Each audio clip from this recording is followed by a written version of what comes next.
हरप्रसाद अनुरागी वहाँ loop line में क्यों नजर आए, मैदान में क्यों नहीं उतरते नजर आए, चाहे वो जनाक्रोश किसान संघर्ष की बात हो या कोई अन्य जमीनी मुद्दों की बात। बड़े एक लंबे अंतराल से आपको हार का सामना करना पड़ा था। 18 में आपने उसे रिकवर किया, एक सिंपैथी थी लोगों की आपके प्रति और आप जीत के कगार तक पहुंचते पहुंचते हार गए।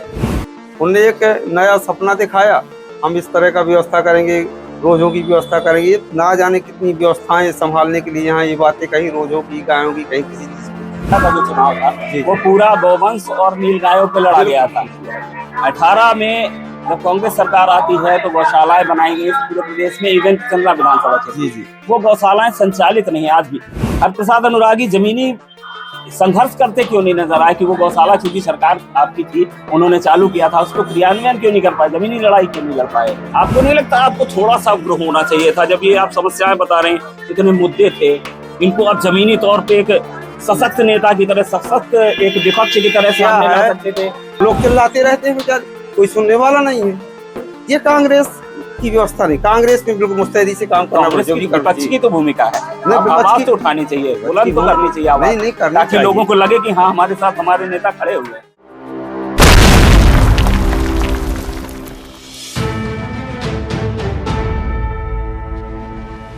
नमस्कार, लोकसभा चुनाव 2023 की सरगर्मियां तेजी पर हैं, चरम पर हैं और छतरपुर जिले में भी 6 के 6 विधानसभा क्षेत्र में कांग्रेस अपने उम्मीदवार घोषित कर चुकी है। चल्ला विधानसभा क्षेत्र की बात करें तो यहाँ के उम्मीदवार जो हैं वो कोई परिचय के मोहताज नहीं है। 2013 और 2018 के चुनाव में एज ए प्रत्याशी जनता उन्हें देख चुकी है। और सीधे बात करेंगे कांग्रेस प्रत्याशी चंदला विधानसभा क्षेत्र के हरप्रसाद अनुरागी जी हमारे साथ मौजूद हैं।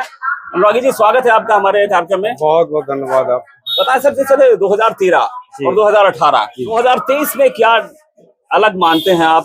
सियासत वही है, भाजपा से आपका 13 में भी मुकाबला हुआ, 18 में भी मुकाबला, इस बार किस तरीके का स्टंट रहेगा चुनावी? इस बार जो जिस तरह से भाजपा अपने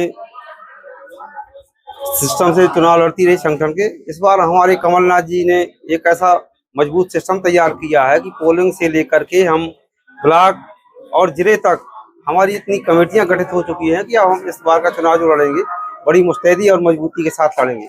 हमारी पूरी कार्यकारिणी इस तरह से तैयार है चुनाव लड़ने के लिए कि कहीं हम पीछे नहीं हट सकते। अगर दावेदारों की बात करी जाए, एक लंबी फेहरिस्त थी। कुछ लोग ऐसे थे जो 2018 में आपके साथ भी चुनावी मैदान में थे अन्य पार्टियों से, वो कांग्रेस के पाले में आ गए थे लंबे समय तक।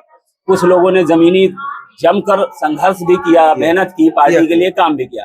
हरप्रसाद अनुरागी वहाँ लूप लाइन में क्यों नजर आए, मैदान में क्यों नहीं उतरते नजर आए, चाहे वो जनाक्रोश किसान संघर्ष की बात हो या कोई अन्य जमीनी मुद्दों की बात हो?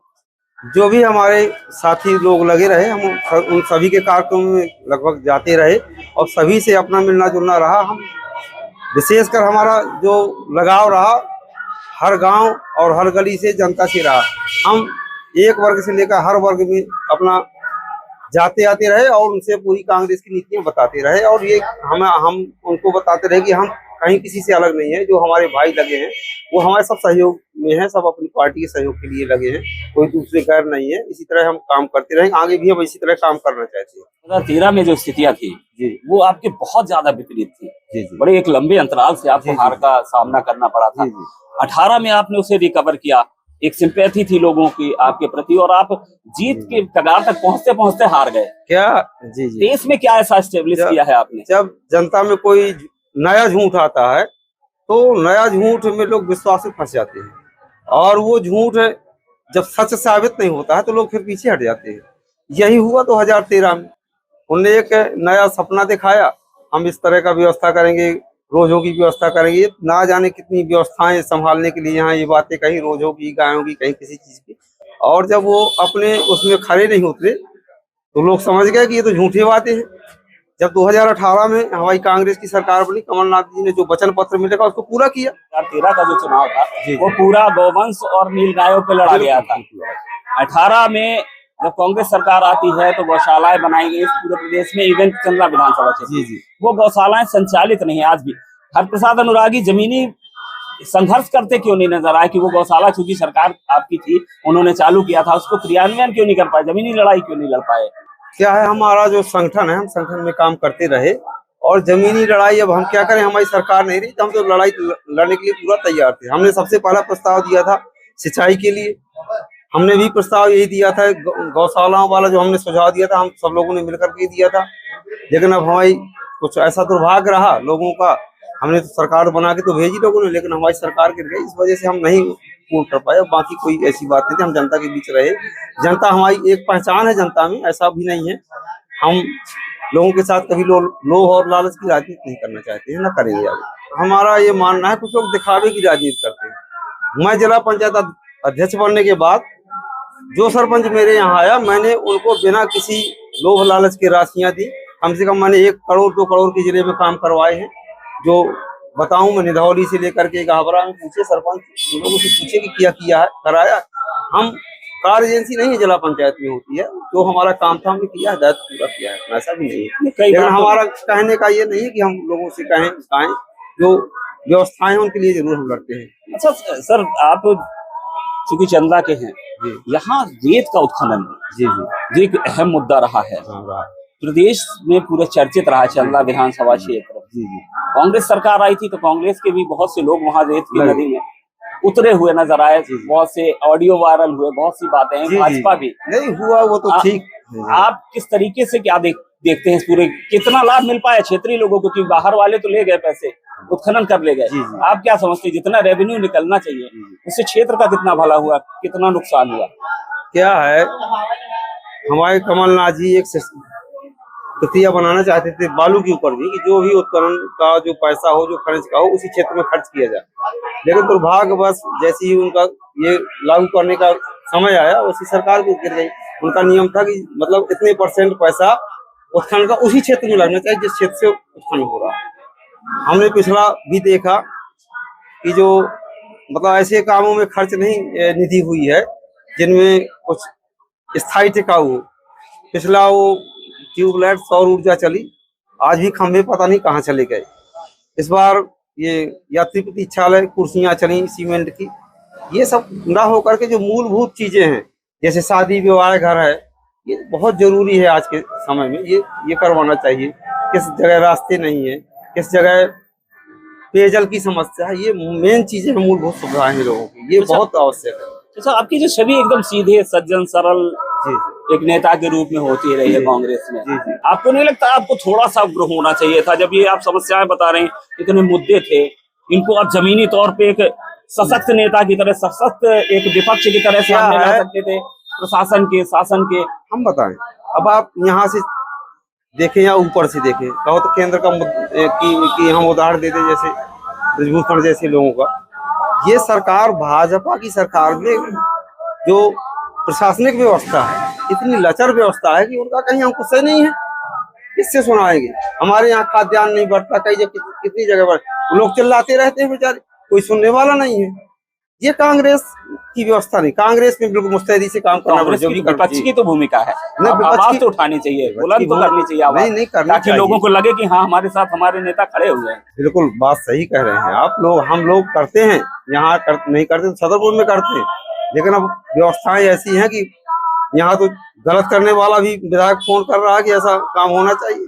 तो पता नहीं कितना आखिरकार ये सरकार में। अच्छा, हरप्रसाद अनुरागी जो जनप्रतिनिधि बन के अगर आए, ये जिस तरीके से जनता ने आपको जनाधार दिया, आशीर्वाद दिया, जी, क्या सोच रखा है, क्या प्लान था कि मेरे क्षेत्र में ये सबसे पहले या ये बेसिक जरूरत है, ये मैं करूंगा? सबसे पहले देखिए क्या है, जो किसानों की समस्या है, सबसे मूल समस्या है किसानों की। जैसे गौरहार सर्किल है हमारा, माने सिंचाई के साधन से बिल्कुल मतलब कि अछूता है, और बारीगढ़ वाला हमारा अछूता है। हमारे यहाँ बहुत पहले जब मोतीलाल वोरा जी थे, एक यहाँ से सिंचाई उत्पादन योजना का शुरुआत की थी, और वो पता नहीं किन कारणों के कारण नीचे फ्लॉप हो गई। तो मेरा तो पहला मुद्दा है कि मैं गौरहार क्षेत्र के लिए पानी की सुविधा के लिए लड़ाई लड़ूंगा। और दूसरा मेरा एक, और इस तरह से बारीगढ़ में जो नदियां चलती हैं बलरामपुर रामपुर से, इनमें भी कुछ न कुछ व्यवस्था बना करके बारीगढ़ एरिया को भी पानी मिले। हमारी प्रथम लड़ाई तो बहुत ये है। और गौरहार में आसपास हमारे महाविद्यालय नहीं है, इसलिए महाविद्यालय भी यहाँ होना आवश्यक है। उसके लिए पहले भी हमने बात रखी थी कमलनाथ जी की सरकार में, और आगे भी हम बात रखेंगे कि हमारी यहाँ की शिक्षा व्यवस्था में कम से कम जो बच्चियां हैं हमारी बाहर न जाएं, हमारे क्षेत्र की बच्चियां हमारे क्षेत्र में स्नातकोत्तर तक पढ़ने के लिए उन्हें सुविधा मिले। जो जनप्रतिनिधि बना, जिसकी सरकार आई, वो केन में कूद गया आके। ऐसा तो नहीं होगा कहीं इन देखिए फ्यूचर आपको चांस मिले तो आप भी वहीं उतरे नजर आए? इस बार जो भरोसा पार्टी ने किया है, तो हम कोई जागीर खड़ी करने के लिए नहीं हम सेवा कर रहे हैं। हमारी जागीर खड़ी है इसलिए कि हमने ईमानदारी से काम किया था। अब आज हमारे सब जो परिवार है अच्छी जगह सेफ्ट पढ़ रहे हैं, उनकी ऐसी प्रेरणा है। तो हम भी, हमारा ये सोचना है कि हम कोई ऐसा काम नहीं करेंगे करते कि जो हमारे ऊपर दाग लगे। ना हम कोई बालू के बारे में ज्यादा सोचते हैं। हमारा जो भी काम होगा, जो भी हमें फंड मिलेगा, हम सेवा के लिए, क्षेत्र के लिए बिल्कुल किसी निस्वार्थ भाव से काम के लिए देंगे। क्षेत्र के लिए जो भी विकास हो, आदमी के मुताबिक पूछ के ही करेंगे कि कहाँ क्या जरूरत है, भैया पूरी कर लो। इसके बारे में एक बात कांग्रेस के जमीनी कार्यकर्ता भी कहते नजर आए, बोले जैसे गोपी मास्टर हैं तो वाकई में मास्टरमाइंड है। अन्य जो आपके दावेदार थे वो इधर उधर अपना प्रदर्शन करते रहे, लेकिन आपने संगठन मजबूत किया। आपने मंडलम कार्यकर्ता, मंडलम सेक्टर इनका गठन किया।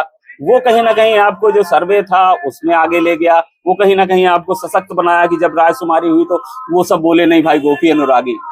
तो क्या मास्टर स्ट्रोक वहां मार दिया, सब जमीन पर लड़ते रहे आपने? ऐसा कहीं कुछ नहीं, हम पुराने कार्यकर्ता रहे, हमें जिम्मेदारी भी ली, हम लोगों ने काम किया ईमानदारी से। तो हमारी ईमानदारी का जो काम वो दिखने लगा भाई। वो हम ऊपर से निर्देश थे कि भाई पार्टी का जो काम है इतना करना पड़ेगा, आपको हमें सौंपा गया। क्या अन्य लोगों को नहीं थे क्या निर्देश? नहीं थे, वो काम ही नहीं करना चाहते। वो संगठन को समझे ही नहीं कि संगठन है क्या। तो चुनाव तो संगठन लड़ता है ना, ये अपने सब दिखावे में आ गए। यहाँ उनको थोड़ा धोखा हो गया। जहाँ धोखा हो गया निश्चित तौर पर जो अन्य दावेदार थे, और यही वो था कि उन्हें खामियाजा भुगतना पड़ा। और वर्तमान में प्रत्याशी के तौर पर हमारे साथ हरप्रसाद अनुरागी मौजूद है और उन्हें पूरा विश्वास है इस बार चुनाव में जनता जनार्दन उन्हें विधानसभा तक जरूर पहुंचाएगी। फिलहाल चंदला विधानसभा क्षेत्र में भाजपा और कांग्रेस के बीच एक बार फिर सीधी टक्कर होने की पूरी संभावना है, लेकिन भविष्य में क्या होने वाला है, जनता जनार्दन किस तरह से किसे विधानसभा तक पहुंचाती है, भोपाल तक पहुंचाती है, ये तो भविष्य के गर्त में छिपा है।